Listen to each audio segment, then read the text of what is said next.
Now, aspirational these may be, but what I hope is not vague here is the moral orientation that lies behind all these points. Ethics, I suggested, is about negotiating conditions in which the most vulnerable are not abandoned. And we shall care about this largely to the extent to which we are conscious of our own vulnerability and limitedness. One of the things most fatal to the sustaining of an ethical perspective on any area of human life, not just economics, is the fantasy that we are not really part of a material order, that we are essentially will or craving, for which the body is a useful organ for fulfilling the purposes of the all-powerful will, rather than being the organ of our connection with the rest of the world. It's been said often enough, but it bears repeating, that in some ways, so far from being a materialist culture, we're a culture that's quite resentful about material reality, hungry for anything and everything that distances us from the constraints of being a physical animal subject to temporal processes, to uncontrollable changes, and to sheer accident.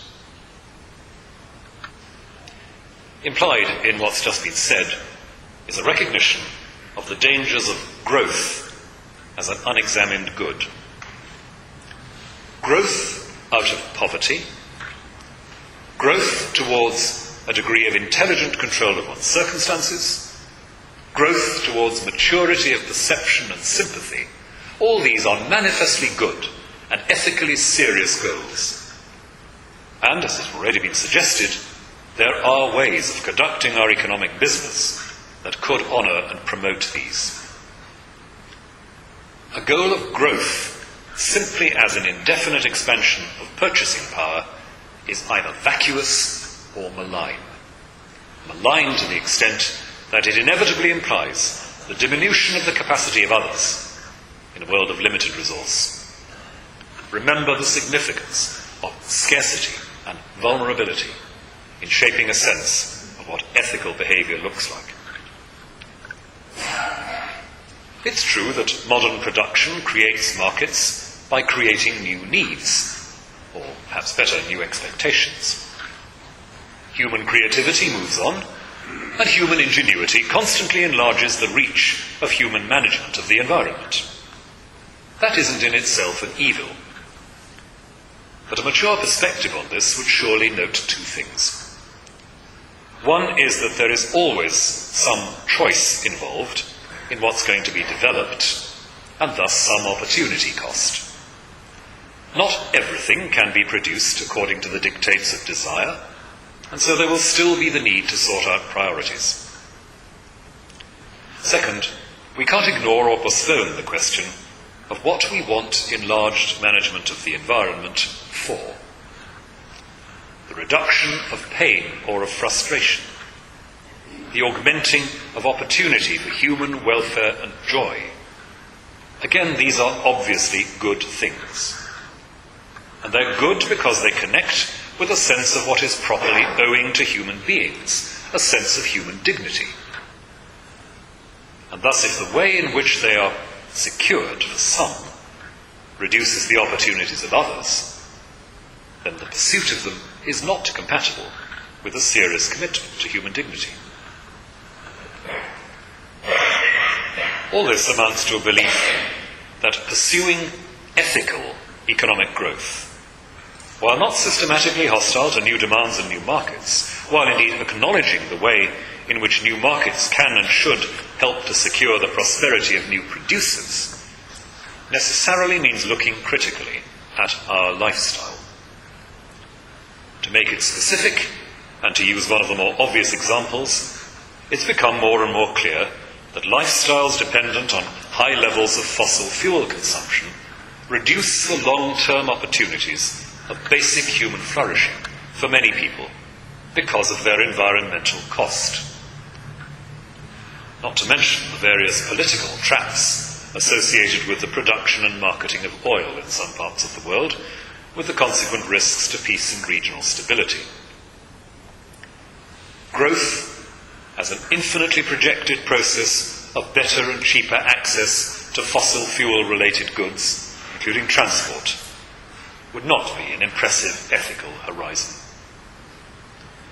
The question which present circumstances are forcing rather harshly on our attention is how self-critical we can find it in ourselves to be about our lifestyle in the more affluent parts of the world.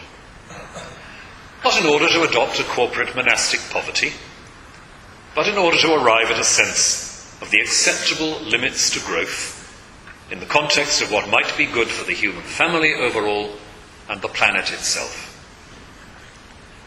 The 5 broad principles sketched above could only be fleshed out against a background in which people recognized that talking about the need for growth made no sense except in relation to a world of complex social and political relationships and of limited material resources. A background of willingness to ask not what might be abstractly possible in terms of increasing the range of consumer goods, but what might be manageable as part of a balanced global network of forces, basic needs, mutual respect, and so on.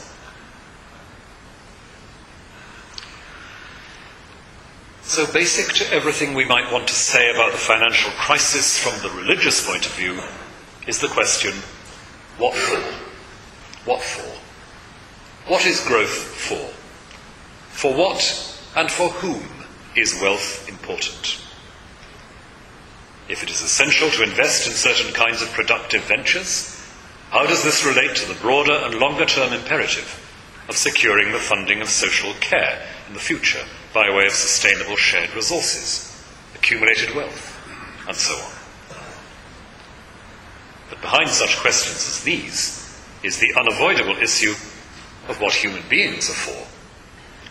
Or to put it less crudely, what the content is of ideas of human dignity and where we look for their foundation or rationale.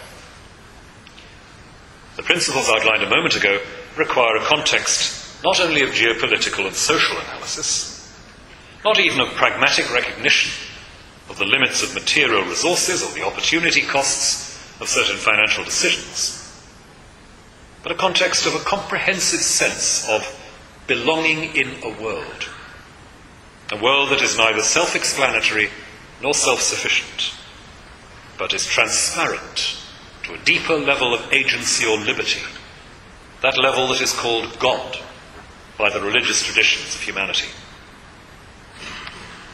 In Christian belief, the world exists because of a free act of generous love by the Creator.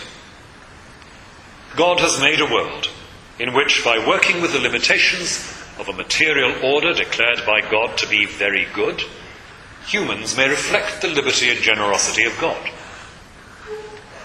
And our salvation is the restoration of a broken relationship with this whole created order, through the death and resurrection of Jesus Christ and the establishing by the power of His Spirit of a community in which mutual service and attention are the basic elements through which the human world becomes transparent to its maker. The realizing of that transparency is, for religious believers of whatever tradition, the beginning of happiness. Not of a transient feeling of well-being or even euphoria, but of a settled sense of being at home, being absolved from urgent and obsessional desire, from the passion to justify your existence, from the anxieties of rivalry. And so what religious belief has to say in the context of our present crisis is first a call to lament the brokenness of the world and invite that change of heart which is so pivotal throughout the Jewish and Christian scriptures.